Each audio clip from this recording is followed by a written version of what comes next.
You know you have three guys chasing you, and you know you have three guys that are gonna just go do everything to topple you off your hill, right? You know, it's essentially a game of King of the Hill, right?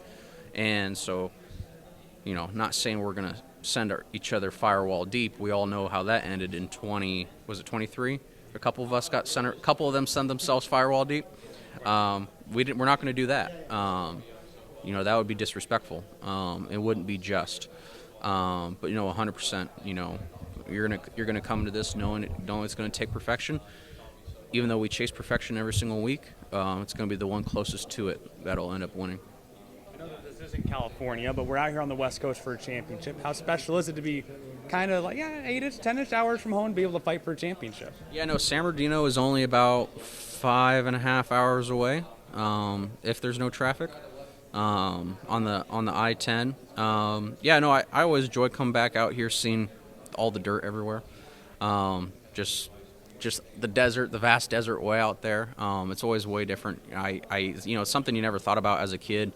You know, it's just kind of like that was just where you lived, right? And then you come back out here, and it's like, man, there's no trees. It's windy. There's just dirt everywhere. It's like when you're living out in North Carolina, you're essentially living in the jungle.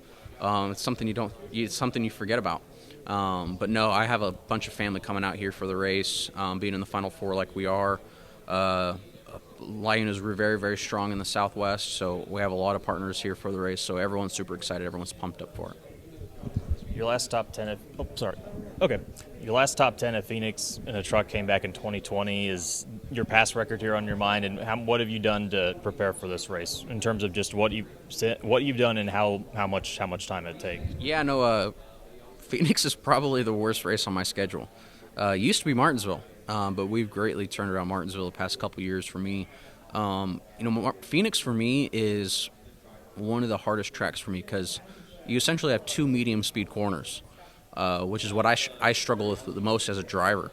I'm usually really good at judging, you know, if I'm hard on the front brakes, I'm really good at judging that distance and how to carry the momentum, or just be completely off the brake at like a mile and a half, where it's a real high speed corner. But a place like Phoenix is so different because 1 and 2, you're lifting, but you're just giving enough brake to really just kind of keep gripping the front tires. You're not even really trying to slow it down.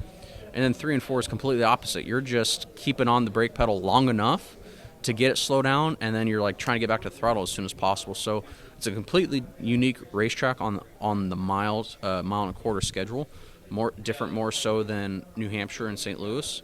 So we've done a bunch of preparation. We've probably got about 15 hours of sim work just in the past month and a half, and just in Phoenix. That's how long we've been preparing for Phoenix. We got an awesome truck. We put a new body on our truck, my Bristol truck. Sent it to the wind tunnel. It showed really good numbers. So we've done a bunch of preparation just on the mechanical and the aero, and also, as well as the driver's side, to make sure we're as good as we possibly can be for this weekend. What has this week been like for you personally? How are you able to enjoy it? Does it feel like, is there any parts of it that have been overwhelming so far? What is this week like for you personally? You know, honestly, this week's kind of really just been reminiscent of what we used to do before COVID. I've talked about it quite a bit this week, just like the schedule and like the media, and like coming to the media center. It's like we used to just do this every week before COVID. Like I remember before COVID, like they take like 4 or 5 of the top 10 in points almost every single week. You come to the media center, you do the bullpen stuff and ask questions, and then you'd have some off-site stuff. And so like it's kind of been like yeah it's good, but like you have a lot less time in between. Like spent less time at the race shop this week, and just like really just been at the house watching film, preparing simulator work, and then just doing all the media stuff. So honestly, for me, it's kind of just been fun because it's like, oh, we just used to do this every week, and I actually miss doing that every single week. And so like yeah, for me, it's been a ton of fun. And you know, talking to my teammate Christian, or ex-teammate I should say, Christian Eckes, and he was just like, enjoy it. You know, it was a privilege to be there. And that's really just all I've done all week long. Steven Stump of FrontStretch.com here. Come back for more great racing videos, and if you like us, don't forget to hit that subscribe button.